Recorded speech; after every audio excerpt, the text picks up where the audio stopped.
देखो सबसे पहले इसमें हम बना रहे हैं बैलेंस शीट। ठीक है, हमें डेबिट क्रेडिट दिए हुए हैं, कैपिटल, ड्राइंग्स, डेटर्स, क्रेडिटर्स। तो इसमें हमें बनाना है बैलेंस शीट। ठीक है, तो बैलेंस शीट में देखो दो साइड हैं, एक है लाइबिलिटीज और एक है एसेट साइड।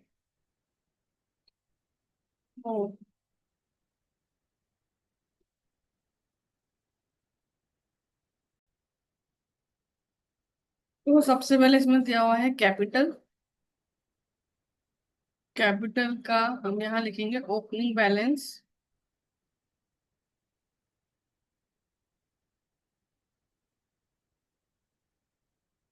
5 लाख। ठीक है, पर इसमें हमें प्रॉफिट अलग से नहीं दिया है और ड्राइंग्स दिया है। सो 5 लाख, यदि इसमें प्रॉफिट दिया रहता तो हम उसे ऐड करते, लेकिन अभी नहीं है तो ड्राइंग्स माइनस कर देते हैं। और 44,000, तो ये आ जाएगा 4,56,000। उसके बाद देखो दिए हैं डेटर्स। तो यहाँ पर हम पहले लिखेंगे फिक्स्ड एसेट्स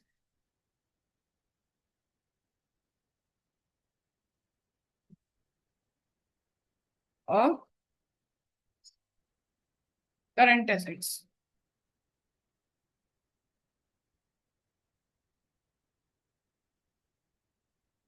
ठीक है, तो डेटर्स हैं, डेटर्स हमारे करंट एसेट्स का पार्ट है। सो डेटर्स 64,000। क्रेडिटर्स हमारे करंट लाइबिलिटीज का पार्ट है।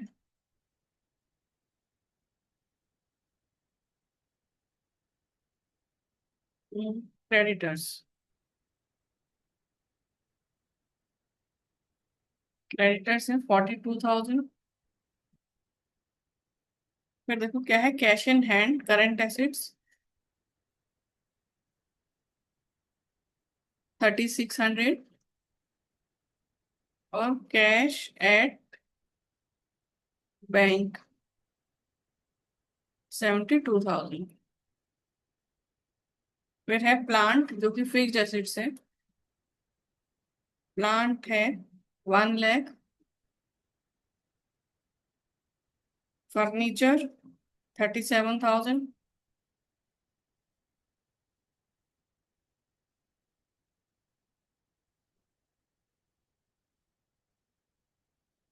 नेट प्रॉफिट दिया हुआ है 16,600। तो वो यहाँ पर पहले प्लस करेंगे हम।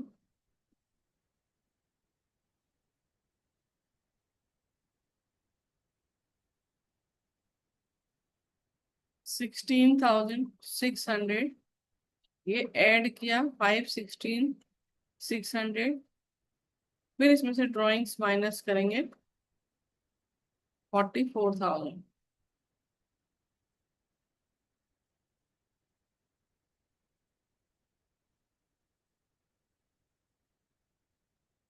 ठीक है, फिर है जनरल रिजर्व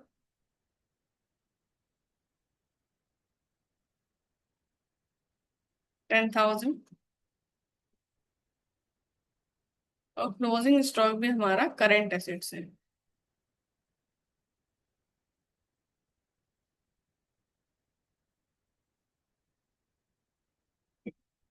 अब देखो हम टोटल कर लेंगे।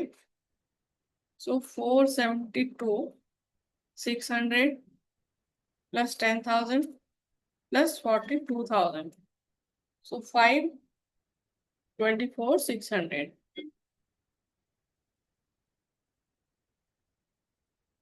फिर इधर 1,37,000, 64,000, 3,600, 72,000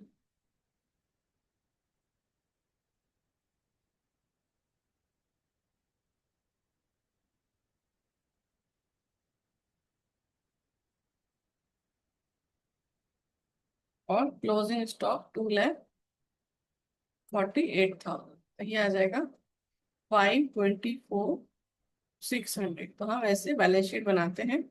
fixed assets current assets heading देखें और इधर कैपिटल एंड करंट लायबिलिटीज का हेडिंग। ठीक है, सो क्वेश्चन डन।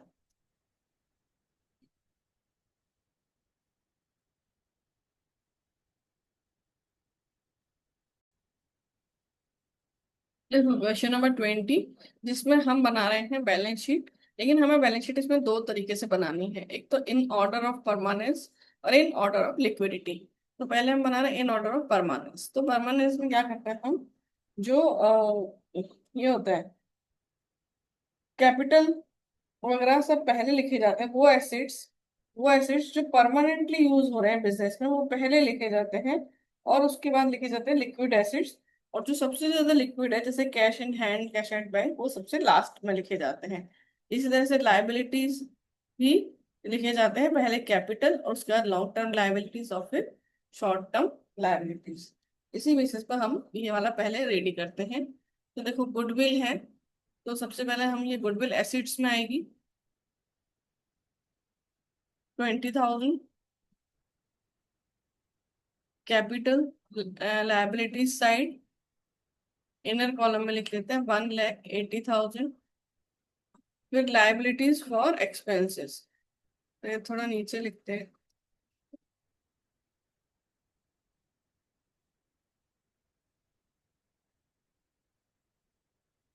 तो लायबिलिटीज फॉर एक्सपेंसेस हमारे पास 1,200। ठीक है, फिर है cash in hand. Cash in hand में देखो सबसे लास्ट में लिखेंगे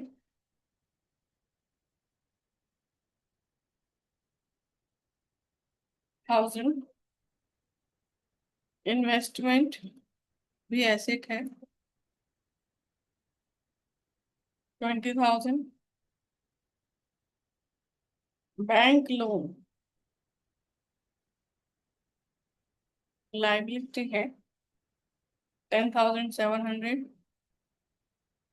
नेट प्रॉफिट 92,600 ऐड करेंगे।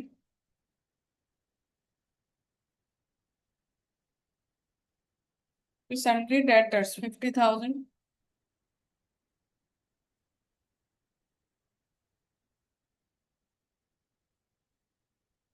Land and building 60,000।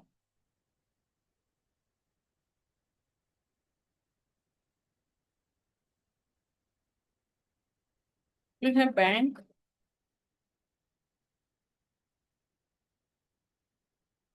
20,000। उसके बाद है sundry creditor 63,000।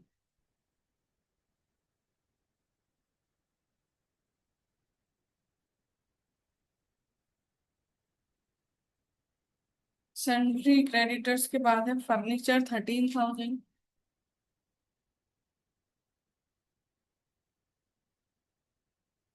Plant and machinery 40,000। ये सब फिक्स्ड एसेट्स है। Land and building, goodwill, plant and machinery, fixed assets. फिर प्रोविजन फॉर डाउटफुल डेट्स 2,500। तो ये हम डेटर्स में से माइनस करेंगे। तो sundry debtors 50,000 minus provision for doubtful debts 2,500, ये आ जाएगा 47,500। ठीक है, उसके बाद है क्लोजिंग स्टॉक 80,000।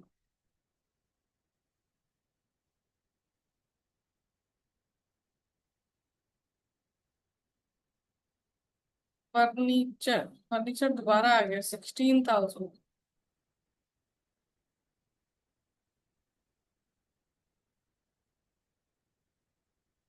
ड्राइंग्स 30,000, इसमें पहले से प्लस कर देते हैं।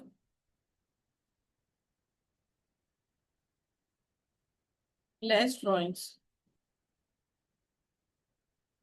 30,000।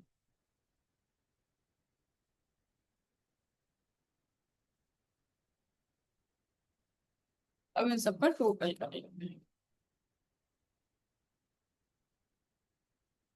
242 600 plus 10,700 plus 1,200 plus 63,000 3,17,500।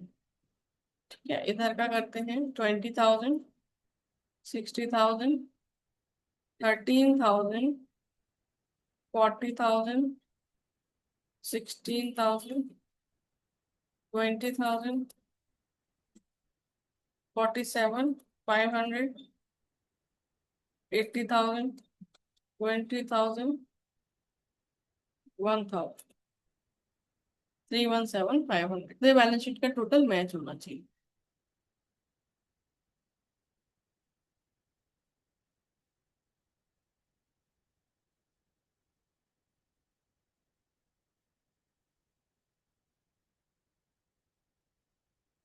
अब हम बनाएंगे balance sheet in order of liquidity.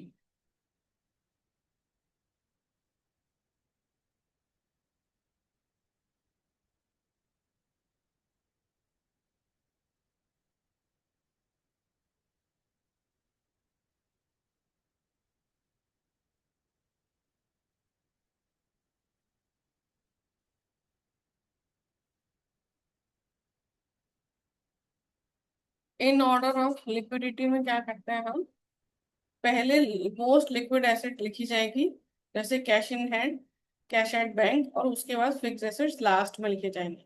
ऐसे लायबिलिटीज में शॉर्ट टर्म लायबिलिटीज पहले लिखेंगे, फिर लॉन्ग टर्म, और उसके बाद कैपिटल। तो जो अभी हमने किया उसका जस्ट रिवर्स करेंगे।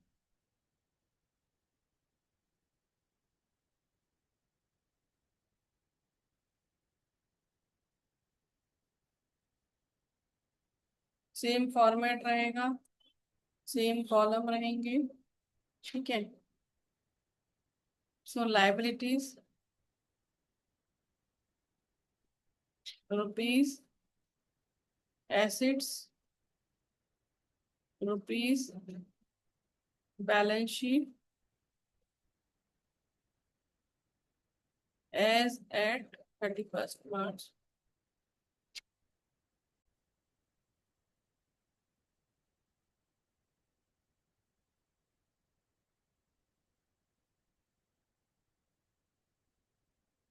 ठीक है, तो जैसे अभी हमने लिखा इसका हम लिखते जाते हैं। कैश इन हैंड सबसे पहले 1,000, फिर बैंक 20,000, इसके बाद sundry debtors 50,000, less provision for doubtful debts 2,500, 47,500, इसके बाद क्लोजिंग स्टॉक, क्लोजिंग स्टॉक है हमारा 80,000। या इन्वेस्टमेंट 20,000,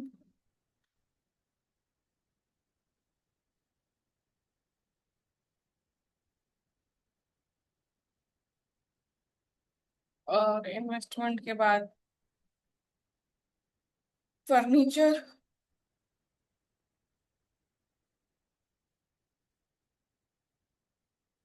फर्नीचर देखोगे तो हमारे पास दो हैं, 13,000 एंड 16,000।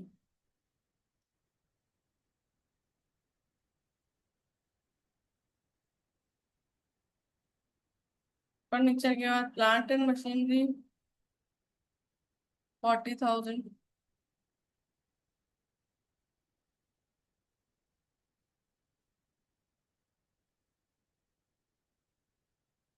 इसके बाद land and building,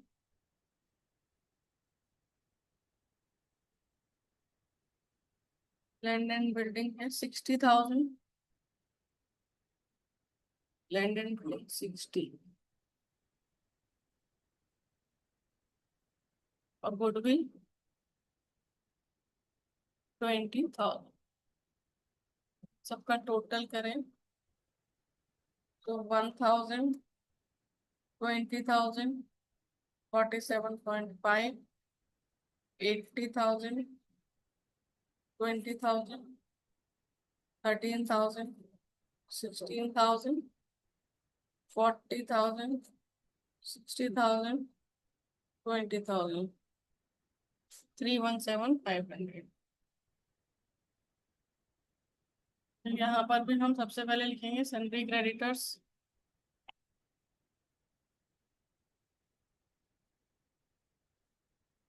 63,000, liability for expenses 1,200,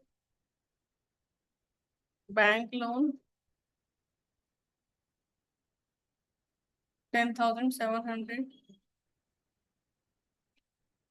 capital 1,80,000 plus net profit 92,600 minus drawing 30,000, 242,600।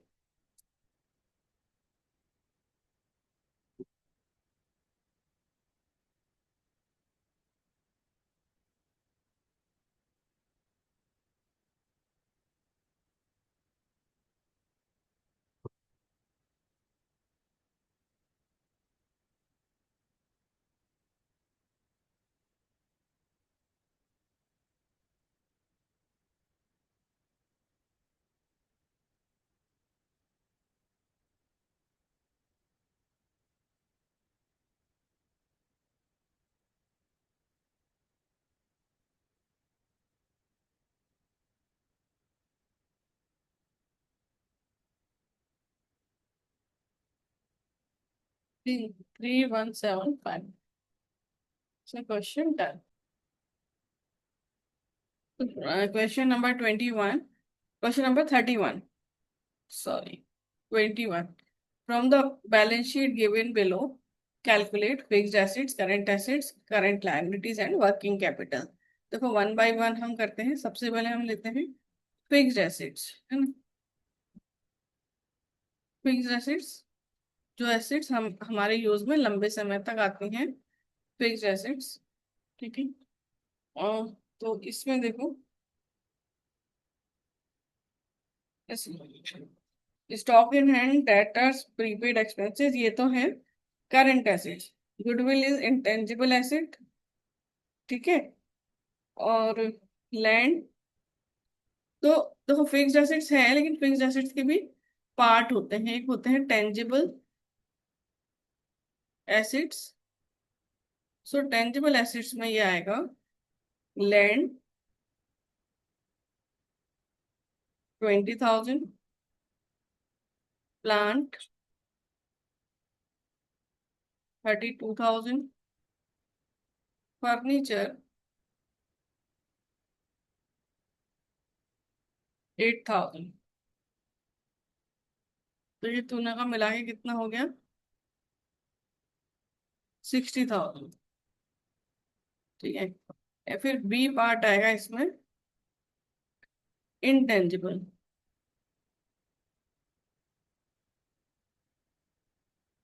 इसको हम लेंगे गुडविल 20,000। तो फिक्स एसेट्स क्या हो जाएगा?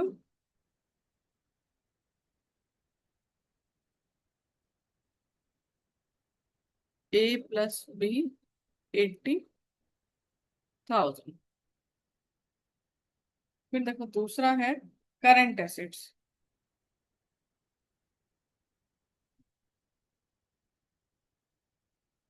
करंट एसेट्स में स्टॉक आएंगे, stock in hand 48,000, debtors 36,000, prepaid expenses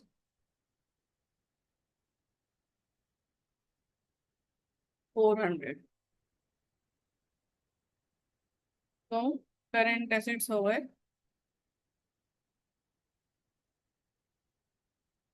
84,400। Third है हमारा करंट लायबिलिटीज।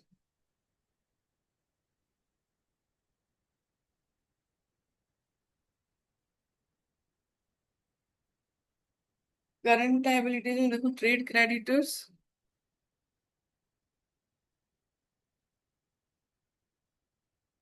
42,000। एक्सपेंसेस एक्रूड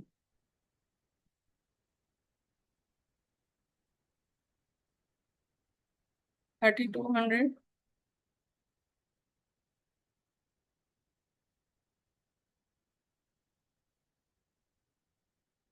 फिर है एक इंटरेस्ट,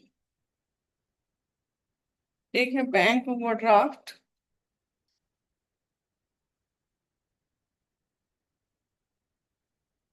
4,800।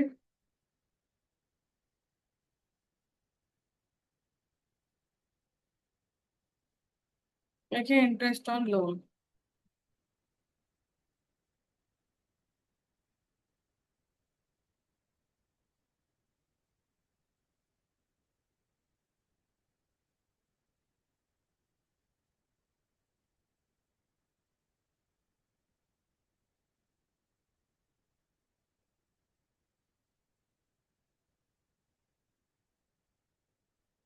51,000। इसके बाद है हमारा फोर्थ पॉइंट, वर्किंग कैपिटल।